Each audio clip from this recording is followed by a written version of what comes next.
All right. This is Friends with Gardeners by Jay Wilburn. Connor Tabler, at age 11, started his own garden the same year Sarah Elizabeth Rankin, age 72, lost her husband of 51 years. Neither of them knew what to do with themselves. She was out on her front stoop in the shade. Her condo did not have a real front porch like the house they had sold in order to be able to afford to travel and enjoy their retirement. Now she was all alone with this stoop and the deathly quiet living space attached to it. The Tabler boy approached with his basket covered in a checkered cloth. He was a nice kid, not too loud, and had loved Mr. Rankin's silly jokes. Approaching with the basket reminded her of all manner of fairy tales. It also reminded her how alone she was. Sarah guessed the boy's mother had sent him with some baked goods, with some baked something to show how sorry they all were. Everyone was sorry. Connor gave her a huge smile, missing a few teeth. Sarah thought missing teeth might not be far away in her future, too. Missing things in youth meant growing up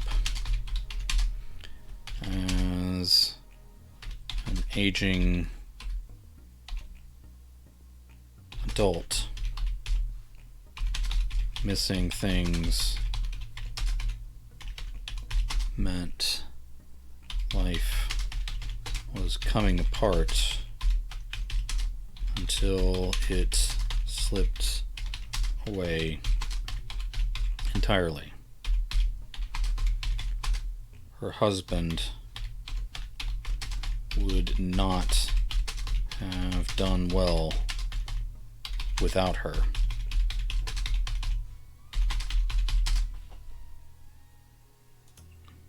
But she still sometimes wished she had been the one to go first. All right. So we talk about her grief a little bit more there. Mrs. Rankin, my mom said I could bring you these. That was interesting. It led her to believe that Connor had initiated this visit instead of being sent out on an errand by a well-meaning parent. What did you bring, Connor? He pulled back the checkered cloth to reveal some of the poorest-looking vegetables she had ever seen. A couple of them were yellow squash. They were small and fuzzy, leading her to believe they had been picked too early. They would be green and tart on the inside. The other long green things could have been zucchini or cucumbers. They were too shriveled to tell. Sarah cleared her throat and put on her best smile. Did your mother grow these herself? If they were store-bought, let's put a comma there, then Sarah wanted to know where, because she would never shop there again. Connor smiled wider. I grew them myself in my own garden, ma'am. Sarah felt her eyes go wide. That was interesting, too. You own a garden? I'm impressed. No, you wouldn't own a garden. Let's say you keep. You keep a garden. I'm impressed.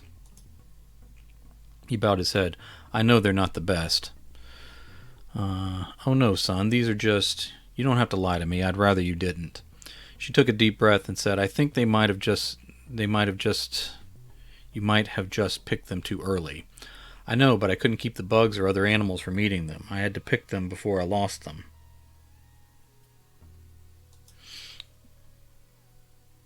Mr. Rankin might have some... She stopped and bowed her head.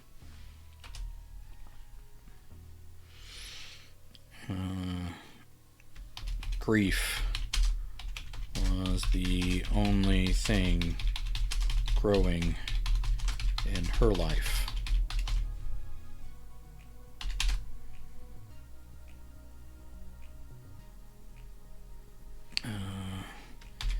It had a bitter taste to it.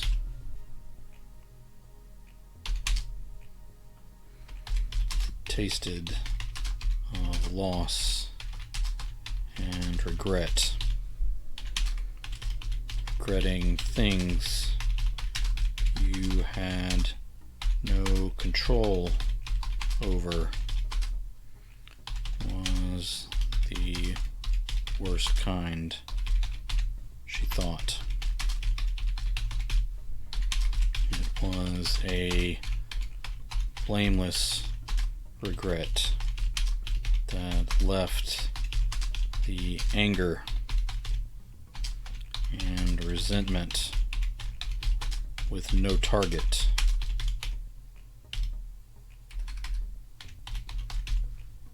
No outlet.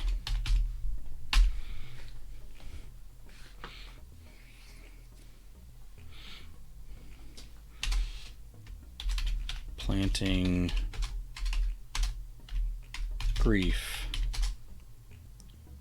grew into a harvest of desperate, poisonous loneliness.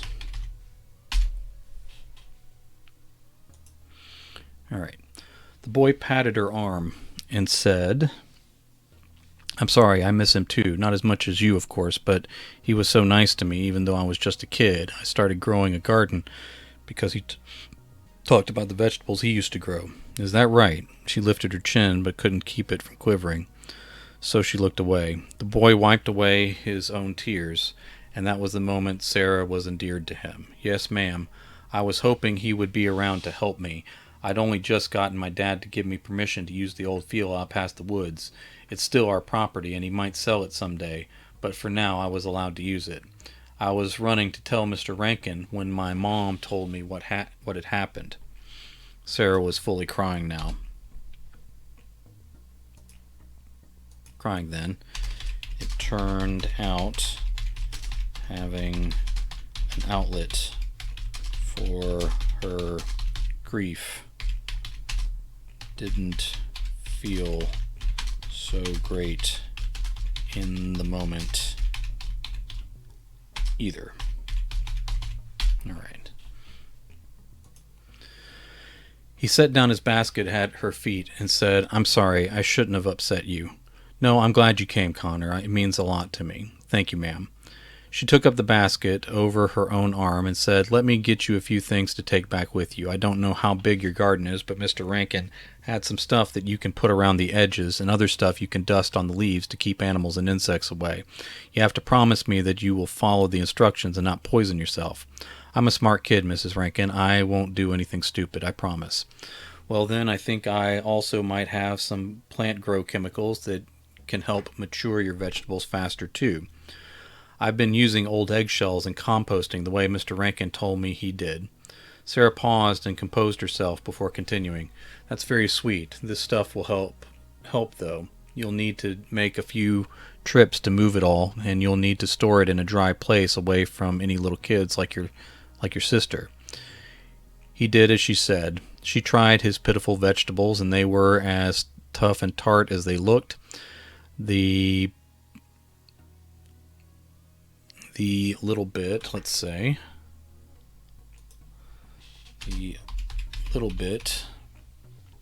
she tried gave her the hiccups. She scooped the rest into the trash. Sarah spread the array of vegetables across her kitchen table. It was a ridiculous bounty. She couldn't figure out how he managed to get all of these to her in a single trip. As if reading her mind, Connor said, "I tied big plastic crates to both sides of my bike and pedaled real slow." His cheeks were flushed, and he stunk of dirt and sweat. It wasn't a filthy, unwashed smell, but one that reminded her of days working in gardens in years long past. Okay. She refilled his grape Kool-Aid. Am I spelling that wrong? The aid needs to be capitalized as well. I didn't know that. She refilled his grape Kool-Aid, and he drank it all down before taking another breath. She only made it and kept it in the fridge for him, but decided she should let his stomach settle before giving him any more. She took in the side of her table. The carrots were bright orange, even through the thin layer of soil that still needed to be washed off. Fluffy green sprouts billowed out from the tops. These carrots were almost as long and thick as her forearm. These yellow squash, let's say the new. The new yellow squash were bold, bright, and heavy ripe. There was no confusing the zucchini and the cucumbers now, even though both were enormous. The tomatoes were thick enough to slice as wide as the sandwiches she would put them on. Maybe with salt and bacon. And they were already bright red. The kid could have started his own produce section with all the other varieties of vegetables in between. Okay. Good enough. You're sure your family can't use a few of these, Connor? We got 3 times this many at home. Mom begged me to pass them around. I even dropped off several with the neighbors before I brought these to you. Will you not eat them? Oh, I'll cook them up. We'll probably make some stews, too. Maybe break out the old jars, blanch some, and store them for later.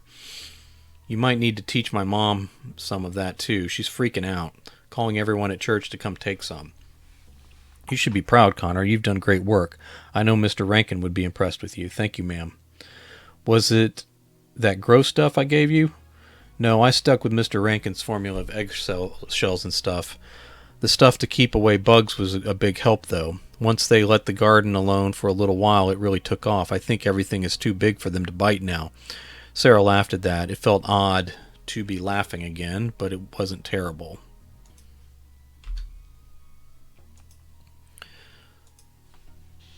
She was harvesting a little something from her emotional garden besides bitter roots of grief. Okay. I sure could use something to help keep the big vines and plants off the ground. I was using sticks, but everything outgrew them. Now I have kind of a mess on my hands. Sarah pointed to the garage. We have some old lattice. It's stuff Mr. Rankin used years ago, and we were storing forever. Nothing we could use in a condo, but there they lean in the garage to this day. They are extra tall, so I don't know if you can figure out how to get them back to your... I'll figure it out. Thank you, Mrs. Rankin. They retrieved the lattice from the garage. He had 2 more glasses of Kool-Aid. Let's capitalize the A, since that's how this word works. Before leaving, and helped her peel her vegetables. He said he wanted to know how, so he could help his mother with all of theirs. The next day he returned, and she taught him how to blanch and jar vegetables for the winter. So many potatoes. There had to be at least 11 different varieties. The tomatoes were even bigger than before. Now 3 different types of onions joined the bounty on her table. I didn't even know you were growing these. Connor shrugged and sort of looked away at some spot on the floor. His hair was getting long, enough to curl at the ends. His skin was tan deep. He showed freckles across his shoulders where she could see around his collar. He probably got burned and peeled a few times. Maybe it was while playing outside, but she suspected he was spending a lot of time gardening. At what point did you grow enough that you had to switch to calling it farming? The boy had to be getting close, no matter where that line was. If you don't want them, you can say so. It won't hurt my feelings. She smiled and said, No, sir, you were saving me plenty on potatoes and onions on my next grocery trip. There is so much you can make with the humble potato. As long as you don't lie to me, ma'am. You'll tell me the truth if you get tired of getting all these, okay? She stared at him. Something was wrong. It could have been him just getting tired of all the work, a hobby that grew a bit too large and was wearing thin on the boy's interest level. Or it could have been something more serious stealing his joy, the sort of stuff people from her generation like to ignore, leaving young folks to fend for themselves. Did she know him well enough to broach that kind of subject? What would she do with the information if she did? Did she know his parents well enough to deal with them on something like that? She was the old lady they dumped vegetables off on. Gardeners gave extra vegetables to everyone. Connor was becoming quite the prolific one.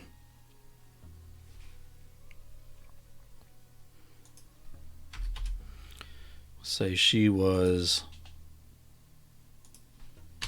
ultimately just the old lady they dumped vegetables off on. Okay, son, she said, I promise not to lie to you on this, and I promise I'm not tired of your vegetables yet. He nodded and sniffed, but that was it. Do you want something to drink, she asked. I have grape and cherry both today. Let's say I have both grape and cherry today. That's a better wording.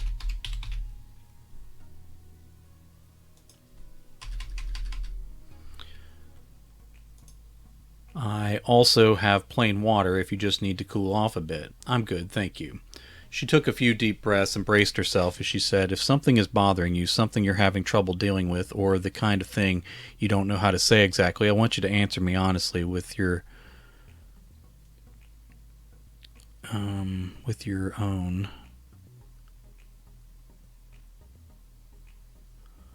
I want you to answer me honestly.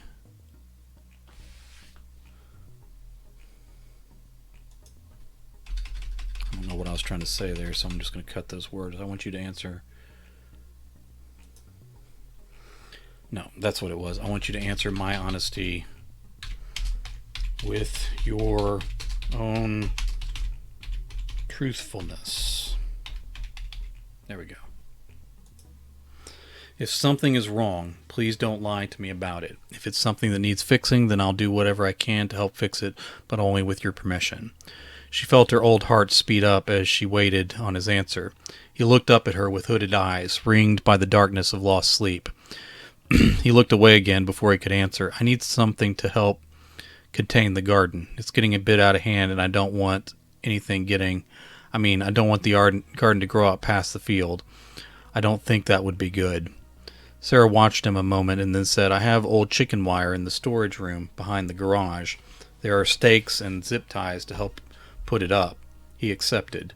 She warned him to stay, let's say, back in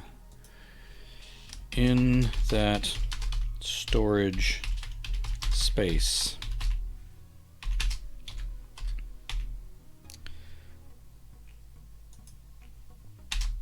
In that hot storage space. She warned him to stay away from a few canisters on wheels back in the corner. A couple chemical suits hung near those forgotten canisters. She should start clearing these things, she decided. Should have been done before he died. Shouldn't have even been brought here from the old house in the first place. They were supposed to be downsizing when they moved here. Of course, he was supposed to stay alive so they could travel the world finally. See all the wonders. And stop at the condo just for a quick rest and laundry between, let's say, their adventures. Between their great adventures.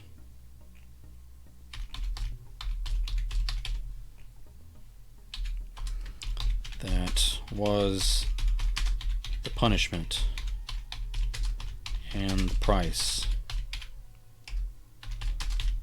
for spending all your younger years working for later years. You had no promise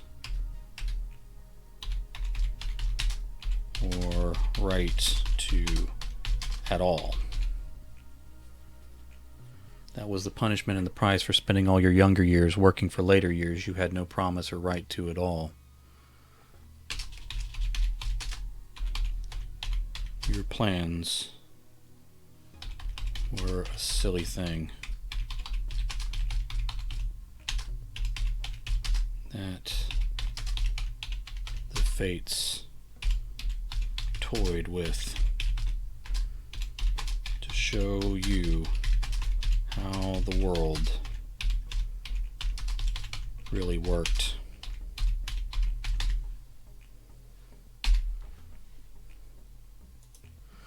That was the punishment and the price for spending all your younger years working for later years you had no promise or right to at all.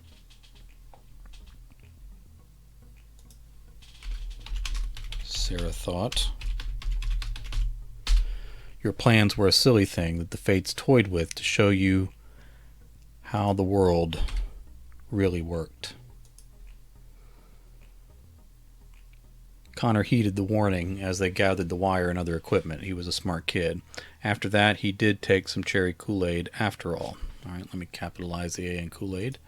Hopefully that's the last one. I mean, how much Kool-Aid do you really need in a story, yeah? She talked to him about how to use the chicken wire, as she also showed him how to use old pantyhose to keep extra onions and potatoes. Sarah returned home from a doctor's appointment to find Connor waiting on her stoop. His bike was cast aside in her yard. Any other kid she would snap at for that, but never Connor. Also, the butternut squash that leaned against her condo taller. The butternut squash that leaned against her condo taller than the door, where it twisted.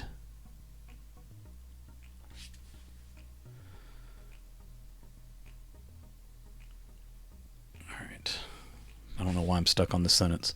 Also, the butternut squash that leaned against her condo, taller than the door, where it twisted and stretched to mad proportions, was quite distracting. All right, that's fine, as long as you don't stop in the middle. She got out to find stacks of melons and enormous pumpkins all along the front of her house. There were beets. Wrong kind of beet. There were beets and radishes so impossibly large that she had at first confused them for more gourds. What the hell, Connor? She blurted it out before she could stop herself. I know it's out of control. I'm not even trying to get you to take all this, Mrs. Rankin. I just figured you had to see it to believe it. Well, I believe it. If you don't want me to take it, what are we doing here? All right, let me put a question mark there. The chicken wire isn't working. It's still getting out. She thought she had misheard him. Do you mean something is getting into your garden, Connor? No, ma'am. No animal will come near the place anymore. They wouldn't dare. She wasn't sure how to take that. It scared her, though. She shivered in the warm sun. What do you mean, then? The garden won't stop reaching out. I can't stop it. Come inside with me, Connor. They sat on her couch, and he kept his head bowed, his hands clasped over his dirty knees, as if praying. Tell me exactly what is going on. He took a deep breath, but then asked a question instead of giving an answer. What did Mr. Rankin do when he needed to stop the garden for good?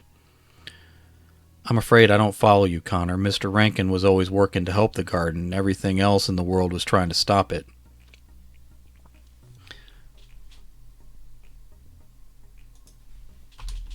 Everything in the world tries to take what you hold on to dearly, she thought.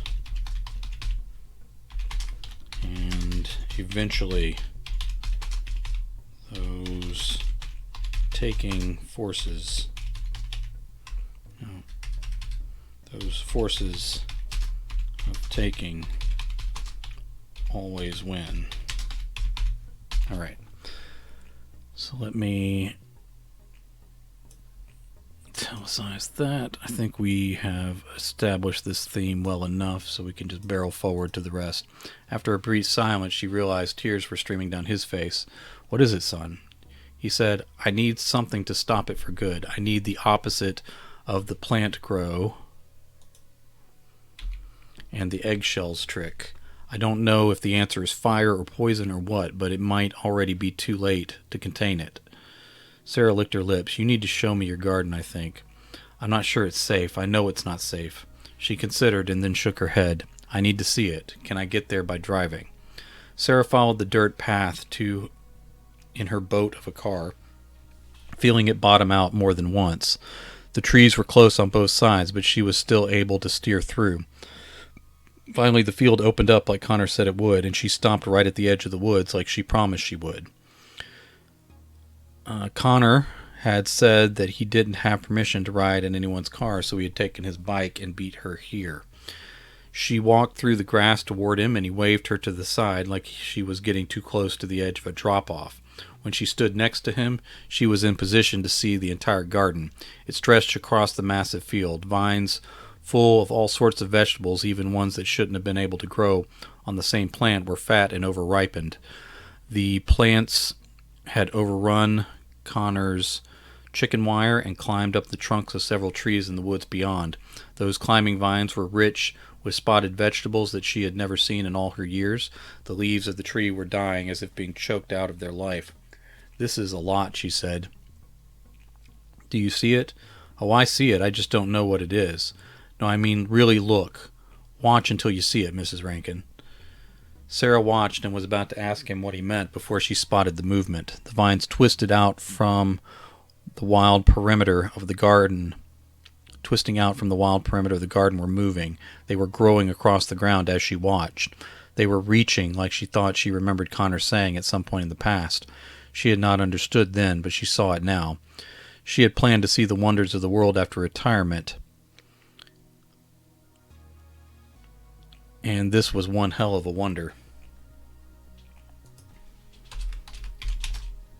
"I didn't even plant most of these vegetables," he said, almost as if talking to himself. "This garden just grows whatever it wants to now." All right. I like that line. In her shock, Sarah uttered a word she seldom said in private, much less in front of anyone else's kid. Connor just responded by saying, "I know, right? Can you just cut it down or burn it away like we talked about? It knows when I'm thinking about killing it. If I do anything besides just pick the vegetables, it knows and starts reaching for me. I have to go in with a pure heart and mind, or I'll die. Then no one will be here to stop it." My God, son, I know, right? As she stared, she spotted bones within the garden. At first, they appeared to be moving, and she was only just able to stifle a scream building in her narrow chest. Then she realized that the skeleton was shifting because of the moving vines. That wasn't much better. She at first identified it as the remains of a rabbit. Had the garden itself fed upon the creature to fuel its unnatural growth? Then she realized it was much larger than a rabbit, maybe a dog. Sarah swallowed several times. "I eat vegetables from this garden. I know, I'm sorry, I didn't realize what was going on until recently. I still don't completely understand. Mr. Rankin had something else, as I recall." "What?" the boy asked. "Like all this, I didn't understand. I'd never seen it before. I'd never seen it happen before. Never seen it happen like this before."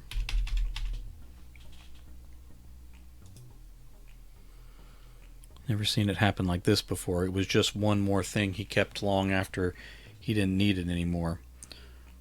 "What was it, Mrs. Rankin? Can it help with this? Please, I don't want I want it to reach my house and my family." Sarah nodded and continued. All right, that needs to be a period and not a comma. "He used to talk about gardens sometimes getting out of hand. He said the bounty could turn into a curse, and then the good fortune had to be pushed back before it was too late."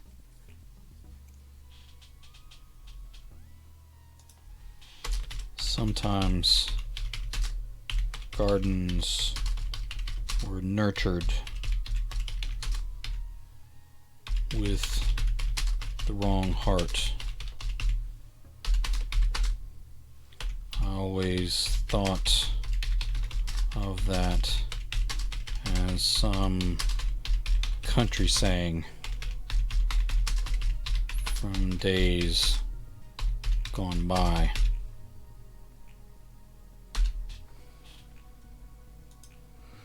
I thought he was just an old man talking, but I think he knew about this secret of what could sometimes happen. Whatever it is, we need whatever he has for this. We need it now, the boy said. The hazmat suit was too big for Connor, but he managed. Sarah's was too big for her too. They stayed close together to watch each other's backs. It might have been good to have more help than a young boy and an old woman all on their own, but they had no one else they could trust to accept the truth. Quick enough to get this done. All right, I like that. They both sprayed again before rolling their canisters through a break in the bent and twisted chicken wire. The vines and creepers kept reaching for them, but quickly wilted in the mists of deadly spray. Soon the vines tried to crawl away instead of toward the attackers. As giant vegetables blackened and burst in sickly colored pulp, the plants even tried to uproot themselves to escape. The unlikely pair of garden slayers worked their way up and down the undefined rows as the field finally lay barren and lifeless. They finished off the vines that had killed the trees through the first few layers of forest. When they were done, Connor started to remove his mask from over his head.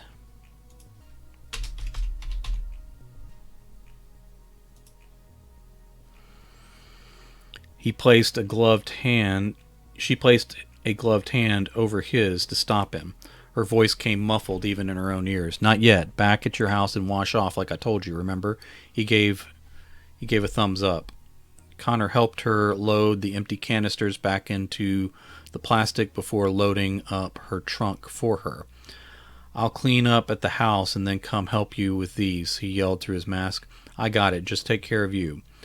Am I still allowed to come see you even if I don't have vegetables? We can play cards or you can read to me like everyone does with old ladies." He laughed and said it was a deal. After he was out of sight, she took off her gear like she had told him not to and simply discarded it all on the ground. Her eyes and throat burned. She got behind the wheel, used only recycled air, and lumbered up the dirt road toward home. Her throat would tickle her for days. She developed a rash around her neck that she worried wouldn't respond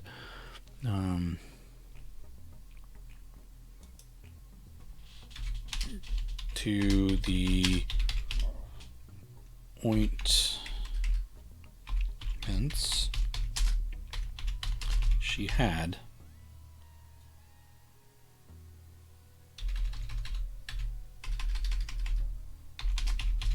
All right, let me reread that paragraph, make sure it makes sense. Her throat would tickle her for days. She developed a rash around her neck that she worried wouldn't respond to the ointment she had, but it finally subsided too. At the condo, the last delivery of monster vegetables had withered into black, greasy soot, all on their own. The grass around them had bleached out and turned to dead ground underneath. The association's lawn crew was going to have quite a challenge ahead of them trying to get anything to grow there again. Let's say she suspected.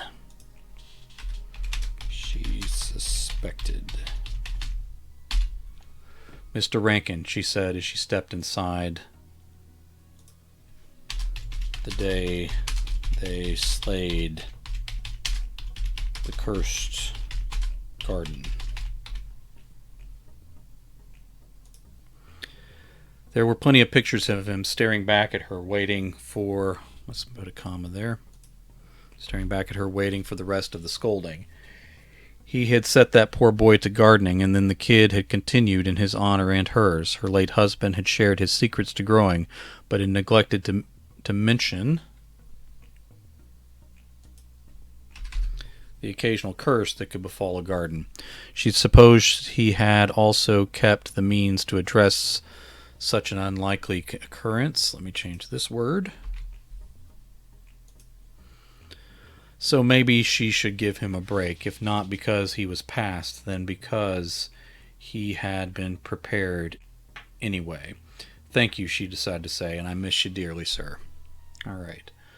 So, I'll say I miss you dearly and always, sir.